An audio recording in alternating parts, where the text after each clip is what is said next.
प्रिय विद्यार्थियों, अमेरिका की क्रांति विश्व इतिहास की एक महत्वपूर्ण घटना है। इस क्रांति ने विश्व में अनेक क्रांतियों का मार्ग प्रशस्त किया। अनेक महत्वपूर्ण परिवर्तन इस क्रांति के परिणाम स्वरूप संभव हो पाए। अमेरिका की क्रांति को अमेरिका का स्वतंत्रता संग्राम भी कहा जाता है। आज जिस अमेरिका को हम एक महाशक्ति के रूप में देखते हैं, सोवियत संघ के विघटन के पश्चात जिसने संपूर्ण विश्व में अपना एकाधिकार स्थापित कर रखा है, प्रभुत्व स्थापित कर रखा है, ऐसे अमेरिका का अपना एक समृद्ध इतिहास रहा है। अमेरिकी क्रांति, जिसे हम 1776 ईस्वी से 1783 ईस्वी के मध्य में घटित होने वाली घटनाओं के रूप में देखते हैं, वस्तुतः ये अमेरिका के लोगों का स्वतंत्रता संग्राम था। जिस तरह से हम भारत का स्वतंत्रता आंदोलन पढ़ते हैं, जिसमें भारत ने ब्रिटिश शासन के विरुद्ध एक लंबे समय तक संघर्ष किया था। 200 वर्षों के संघर्ष के पश्चात 1947 में भारत को स्वतंत्रता मिली थी। उसी तरह अमेरिका के 13 उपनिवेश थे। इन 13 उपनिवेशों ने भी अपने मातृ देश इंग्लैंड के विरुद्ध स्वतंत्रता संग्राम किया और ये स्वतंत्रता संग्राम ही विश्व इतिहास में अमेरिकी क्रांति के नाम से जाना गया।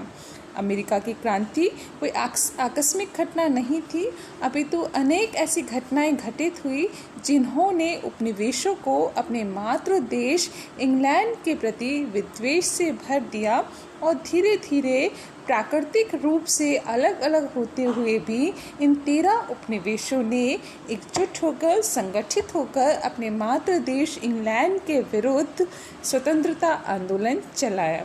ये स्वतंत्रता संग्राम समानता के लिए था, अपनी आज़ादी के लिए था, अपने प्राकृतिक अधिकारों की मांग के लिए था। तो ऐसे में इन सारी घटनाओं को पढ़ना हमारे लिए आवश्यक हो जाता है कि किन किन कारणों से अमेरिका की क्रांति, अमेरिका का स्वतंत्रता संग्राम लड़ा गया।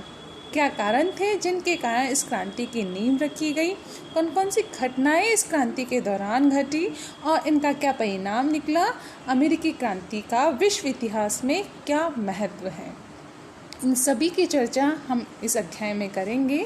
इसे पढ़ने से पहले सबसे पहले हम देखेंगे कि अमेरिका, जिसकी चर्चा आज संपूर्ण विश्व में एक महाशक्ति के रूप में की जाती है, अमेरिका जिसका विश्व में एक अधिकार है, एक महाशक्ति, विश्व शक्ति के रूप में, एक आर्थिक संपन्न विकसित राष्ट्र के रूप में ही अपनी पहचान रखता है।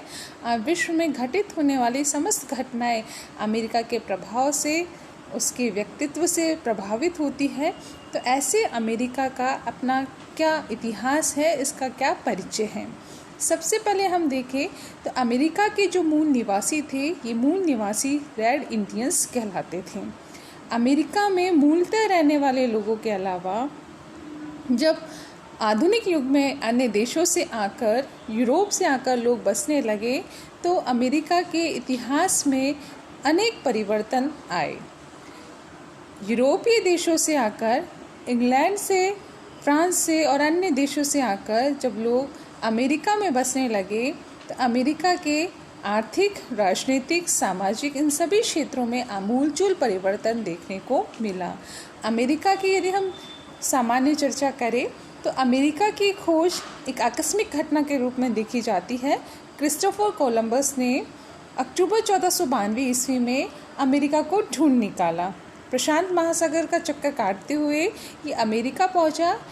कोलंबस को लगा कि वो एशिया क्षेत्र में है, परंतु उसने एक नया ही क्षेत्र अमेरिका को ढूंढ निकाला।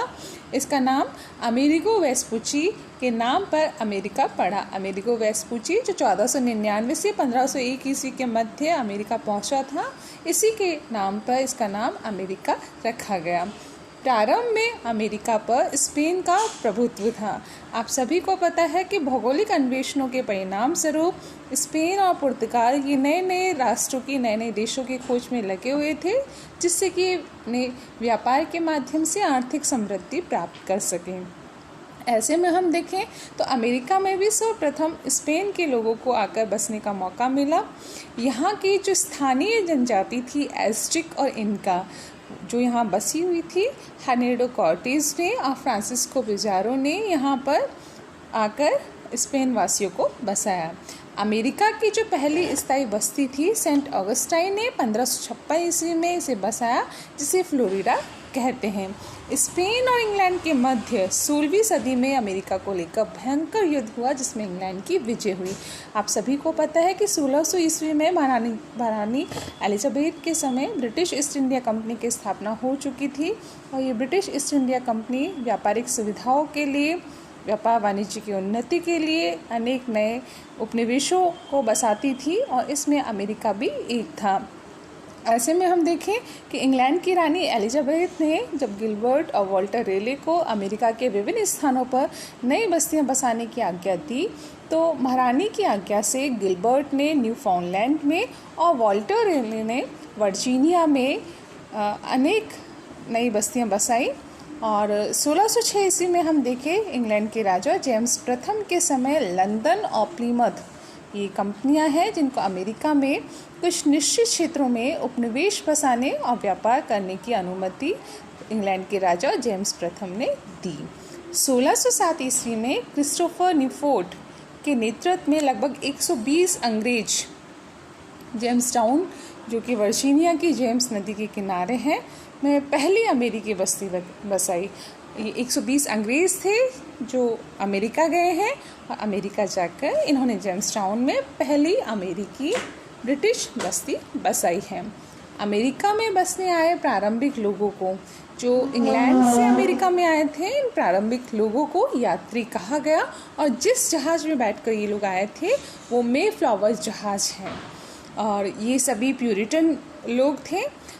चूँकि इंग्लैंड से आकर अमेरिका में बसने वाले अलग अलग धर्मों के लोग थे, अलग अलग जातियों के लोग थे, तो मूलतः ये सभी प्यूरिटन थे।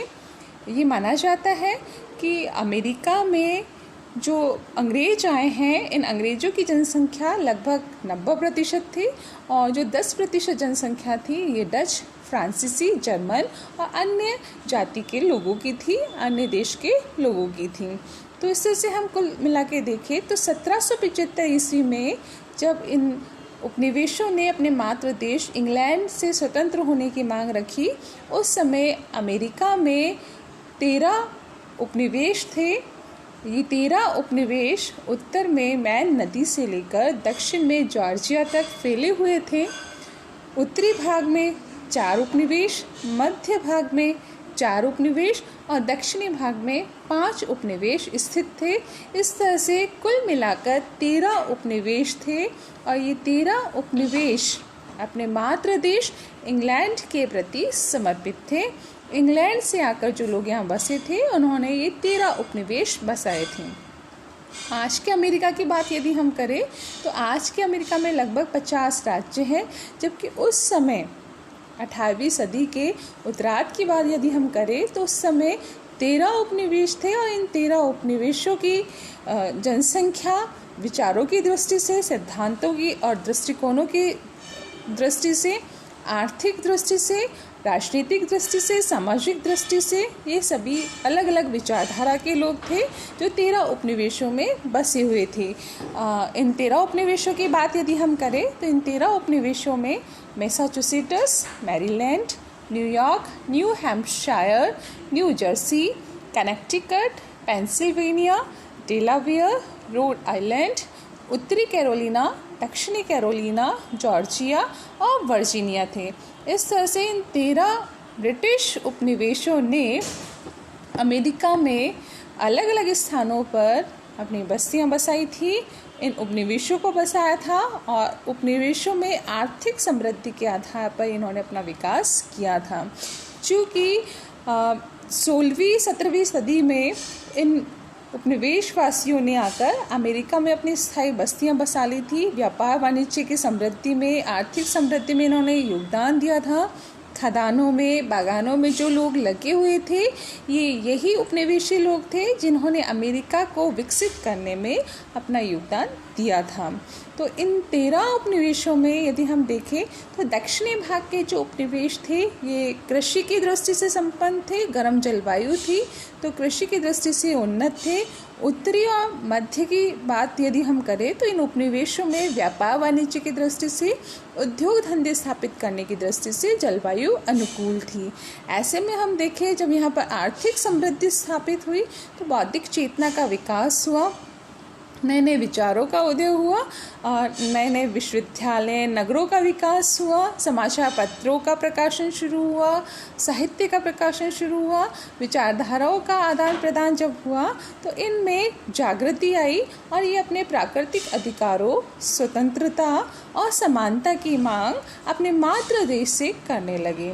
कुछ घटनाएं ऐसी घटी जिनके कारण इस 1775 के पश्चात की घटनाओं के लिए भूमिका तैयार हुई। वो क्या कारण थे जिनके कारण अमेरिकी क्रांति शुरू हुई, इन सभी की चर्चा हम आगे अध्याय में करेंगे। सबसे पहले हम ये देखें कि उपनिवेशों में जो लोग आकर बसे थे इनका यूरोप से, इंग्लैंड से आकर बसने का क्या कारण था। इंग्लैंड और अमेरिकी उपनिवेशों में आपसी संबंध जो थे ये वाणिज्यवादी विचारधारा पर आधारित थे, जिसके अनुसार उपनिवेश मातृ देश के आर्थिक लाभ के लिए होते हैं। इसी नीति के तहत इंग्लैंड ने अमेरिकी उपनिवेशों पर नियंत्रण के लिए 1.5 शताब्दी तक अनेक कानून बनाए। जॉर्ज तृतीय के समय जब इन कानूनों को कड़ाई से लागू किया गया तब अमेरिकी उपनिवेशों ने विद्रोह किया। उपनिवेशवासियों ने स्वाभाविक स्वतंत्रता तथा प्राकृतिक अधिकारों के लिए इंग्लैंड के विरुद्ध संघर्ष किया। चूँकि ये संघर्ष विचारधाराओं का संघर्ष था, सिद्धांतों का संघर्ष था, प्राकृतिक न्याय के लिए संघर्ष था, अपने अधिकारों, स्वतंत्रता के लिए संघर्ष था, तो ऐसे में हम देखें ये उपनिवेश अपने मातृ देश इंग्लैंड से स्वतंत्र होना चाहते थे, उसके नियंत्रण से मुक्त होना चाहते थे और अपना स्वतंत्र विकास करना चाहते थे। और यही कारण है कि इस क्रांति की पृष्ठभूमि इन कारणों से तैयार हुई। अनेक छोटी छोटी घटनाएं ऐसी घटित हुई 17वीं सदी में जिनके कारण इस क्रांति की पृष्ठभूमि तैयार हुई। चूँकि उपनिवेशों में जो लोग आकर बसे थे अपने मातृ देश से आकर ये अमेरिका में बसे थे और अमेरिका के विकास में इनका योगदान देखा गया है। तो कौन से कारण थे जिनके कारण इनको अपना मातृ देश छोड़ना पड़ा, अमेरिका में आकर बसने लगा। तो पहला कारण जो हम देखें तो पहला कारण ये माना जाता है कि यूरोप में लगातार और अनेक समय से जो युद्ध चल रहे थे, जनसंहारक युद्ध जो हो रहे थे, इन युद्धों से मुक्ति की आस में भी ये अपने मातृ देश को छोड़कर अमेरिका जैसे देश में आकर बस गए। जब ये लोग अमेरिका आए थे तब अमेरिका इतना समृद्ध या विकसित नहीं था। इन लोगों के प्रयासों से ही वहाँ पर व्यापारिक और आर्थिक समृद्धि स्थापित हो पाई।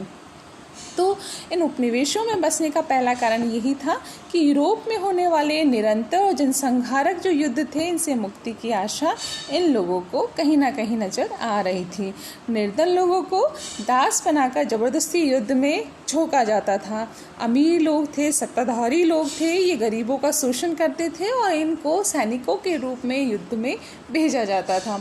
तो ऐसे लोगों से भी मुक्त होने की उम्मीद से इन्होंने अपने मूल देश से प्रव्रजन किया और ये अमेरिका आकर बस गए। अन्य कारण जो हम देखें वो ये था कि अमेरिका में आकर बसने का मुख्य कारण ये था कि इनको जीविकोपार्जन की आवश्यकता थी, रोजगार के अवसरों की आवश्यकता थी और ये सारे अवसर उनको अमेरिका आकर मिल रहे थे। लाभ प्राप्ति की आशा से लोगों ने प्रव्रजन किया। धार्मिक स्वतंत्रता के लालसा तथा राजनीतिक उत्पीड़न से बचकर भागने के दृढ़ संकल्प से भी इन्होंने प्रव्रजन किया। इस उम्मीद से कि धार्मिक, सांप्रदायिक एवं राजनीतिक उत्पीड़न से मुक्त होकर ये स्वतंत्र रूप से ईश्वर की आराधना कर सकेंगे। इन सभी कारणों ने मिलकर उपनिवेशों में अपने अमेरिका को विकसित करने में योगदान दिया और उपनिवेशों में आकर लोग बसे, अपने मातृ देश से अलग हुए और इन्होंने अमेरिका के विकास में योगदान दिया।